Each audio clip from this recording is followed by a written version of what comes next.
could point that out, if that's okay. Yeah, perfect. Okay, We'll go ahead and touch on what the bill does and touch on what would be coming through the amendment. Members, I think many of you are aware that we have a large number of specialty tags in the state of Florida. Those specialty tags are oftentimes, they're a nonprofit initiative. That nonprofit in some cases has written a check for $60,000 historically to front the startup cost of that initiative, and then recoups following the adoption, where somebody electively chooses to use their own money to purchase a specialty license tag.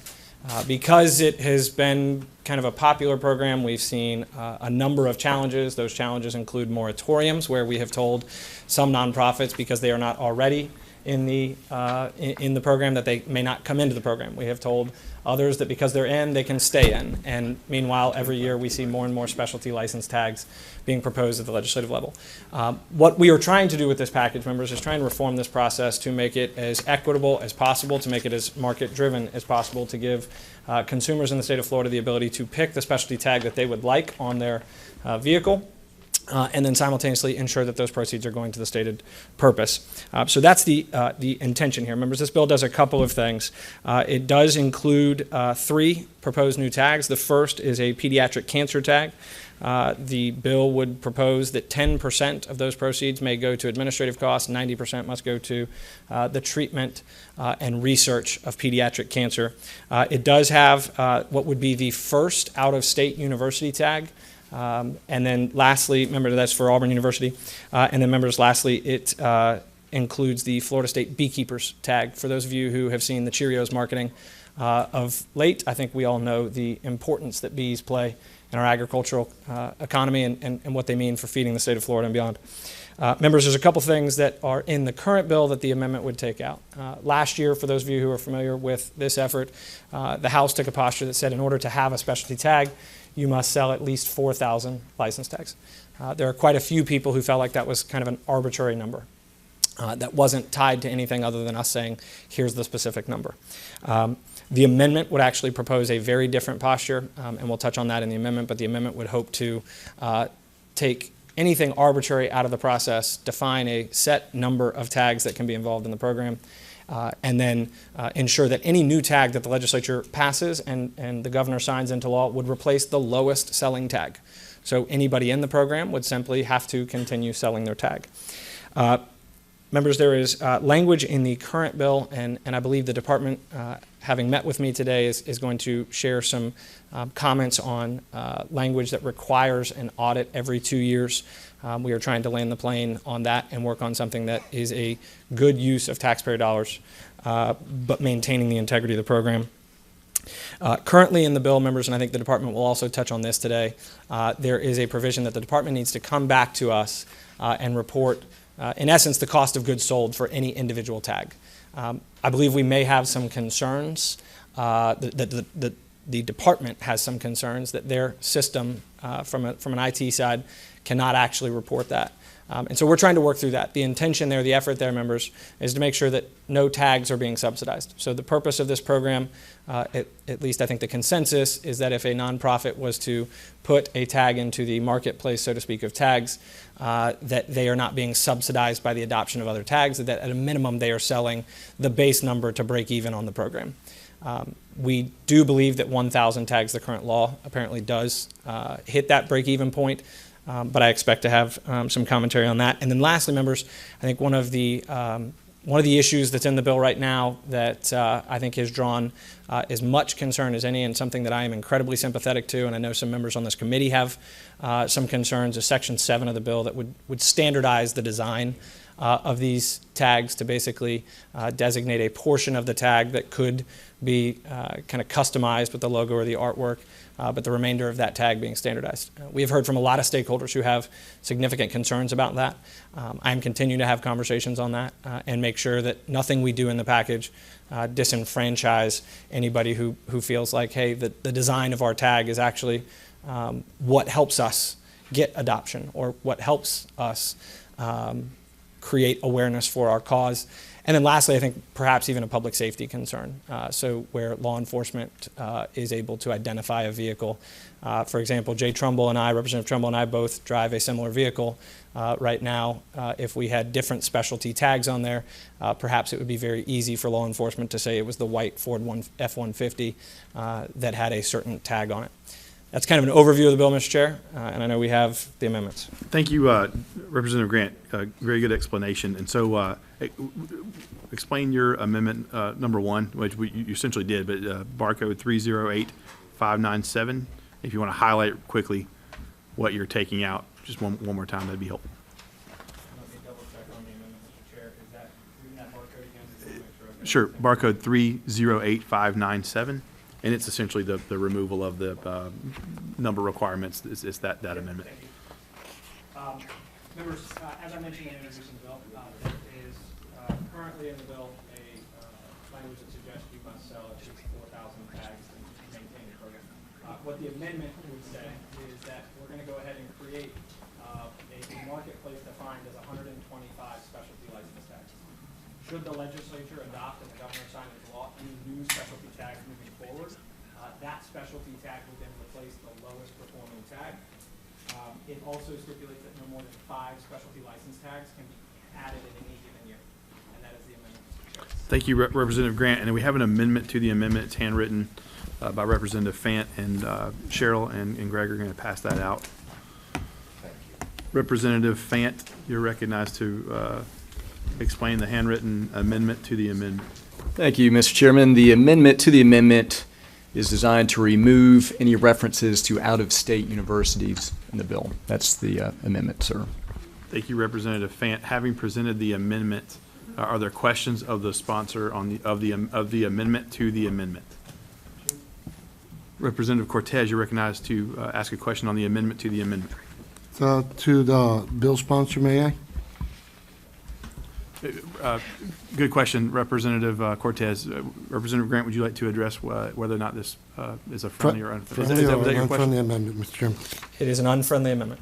Thank you. Very, very good. We wore more orange and blue today, so all right. One more question. You're recognized for another question. Had the amendment sponsor contacted the sponsor prior and committee staff to vet this properly? Representative Fant, you're recognized to answer the question. Could you repeat the question, please? Mr. Chair? You're recognized. Thank you. Thank you. Did you contact the sponsor before filing this on, and committee staff to vet the amendment? Representative Fant. This is a handwritten amendment that was done just now with committee staff.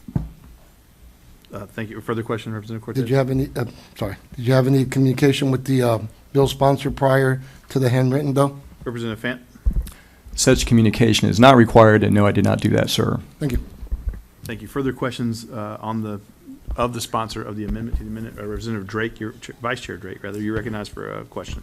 Yeah, for my friend from Jacksonville, I just want to find out what was the intent of this, because I believe the lines that you're striking refers to some work that Representative Grant has vetted through the previous committee, and it applies to in-state residents. So the Floridians that live in the people that live in our state, the state residents here that may attend an out-of-state tuition, they're still Florida residents. So I'm trying to understand what the intent of removing 69 through 70 would be. Representative Fant, you're recognized to respond. Just to be clear, these are lines in the amendment, and they only refer to the special plate for Auburn University as a standalone outside of the state plate for that school. Very good. Further questions on the amendment? Who is that? Representative Trumbull, you recognized for a question. Thank you very much, Mr. Chairman. Representative Fant, this is not specific to the amendment, but I'd sure like to understand how other states apply to schools that might have Florida tags potentially, or Florida state tags potentially, that for other state purposes, and why you would think that would be okay compared to this. Representative Fant, you recognized to respond. I think you asked me about other states' plates, and I don't have any knowledge or input on what other states do with their plates. Further questions or follow-up, Representative Trumbull? Would it be okay if I was to ask the bill sponsor that question? Representative Trumbull, you're recognized to, Representative Grant, you're recognized to respond to that question. Mr. Chair, people get us confused enough. Yeah, it's a great question. So I think somebody who might jump to assumptions and not dig into this issue might just take a simple approach and look at it and say that money is moving outside the state of Florida. Just to give you our two largest universities, Florida and Florida State, the University of Florida currently has tags in the state of Maryland, Virginia, North Carolina, Tennessee, Georgia, and Texas. Florida State University has tags in Alabama, Georgia, Maryland, North Carolina, South Carolina, Tennessee, Texas, and Virginia. So for the purpose of maintaining intellectual honesty, I thought it would be presumably less aggressive to say that our universities may not receive revenue from taxpayers in other states who electively choose to spend their dollars. Most interestingly, the state of Alabama, on the Florida State tag, actually takes those proceeds and puts them into general revenue. So where somebody in the state of Alabama has purchased a license tag that has the Florida State decal on it, and Florida State has consented to it, that money goes straight into general revenue. We've actually done something very different here. What we've said is that the proceeds from this tag must go to a Florida resident who meets the Bright Futures scholarship through an Bright Futures criteria, and then through an endowment gets a scholarship to help them pay for college. So to the extent that somebody has grown up in Florida in a family that has paid taxes perpetually and maybe didn't attend a state school, but presumably ought to have the benefit. And I would say, if Representative Fant would like to file an amendment that says that the University of Florida will no longer authorize our state university to have tags in other states, then I think we could have maybe an equitable conversation about the tag issue. Good. Further question? Or are you okay, Representative Trumbull? Good. I thought that was a wonderful answer by the bill sponsor, so no more questions. Was rather eloquent. Good. Further questions on the amendment to the amendment? Seeing none, we'll move to public testimony on the amendment to the amendment. Seeing none, public testimony on the amendment to the amendment. Would you say that one more time? I'm sorry. Waive and support. Very good. Thank you. Okay, so, and just to clarify, that was on the amendment to the amendment? On the amendment, okay, so we'll recognize you again when we get to the amendment. So is there debate on the amendment to the amendment? Mr. Chair. Representative Trumbull? Yeah, thank you very much, Mr. Chairman. I think that in this process, oftentimes we are inundated with a lot of different information and things like that. And as Representative Cortez pointed out in an earlier question, I think vetting this, going through an amendment like this and vetting that with the bill sponsor who's already done a significant amount of legwork is something that I think needs to happen outside of the actual committee room to allow all members to be able to look at this and to have staff look at it as well. So I would just venture to say that handwritten amendments probably aren't the best route to take in this particular instance, and I would appreciate everyone to not support this amendment. Thank you. Further debate, members? Representative Jenny, you recognize in debate? Thank you, Mr. Chair. And I have to admit, when I first heard about this particular bill before session even started, I remember reading about it, and I think I had kind of the same reaction that I think Rep. Fan had when he wrote this particular amendment. But then I went through and found out about all the different schools that are actually doing this throughout the country, and what the money's actually being used for. And I've come to a different position after researching it. And I have to say that I think that the sheer fact that this plate will give an opportunity to school kids to attend the university of their choice, even though I think they'd make a much better decision if they went to Florida State, but that's up to them. We live in a free society. But if they would want to make that mistake and go to the Auburn University, like so many good members of this legislature have, that's their prerogative, and that's their right to do. And I think more people with a higher education and more people, no matter where they get it, coming back home at the end of the day, like you did, sir, I think it's a good thing. So unfortunately, I'm going to have to vote against this particular amendment to the amendment, and I believe that this language should stay in this bill. Thank you, Mr. Chair. Thank you, Representative Jenny. Further debate? See no further debate. I want to say this, just while we're on the point. Obviously, I'm a proud graduate of Florida State University, played football there, have a lot of affection for the school. But it was my parents' first date in December of 1972 at the Iron Bowl. They were both students at Auburn University when Auburn beat Alabama on 2 block punts, Bama punts, the game. I wouldn't be here if it wasn't for Auburn. So I have a little affection for the bill as well.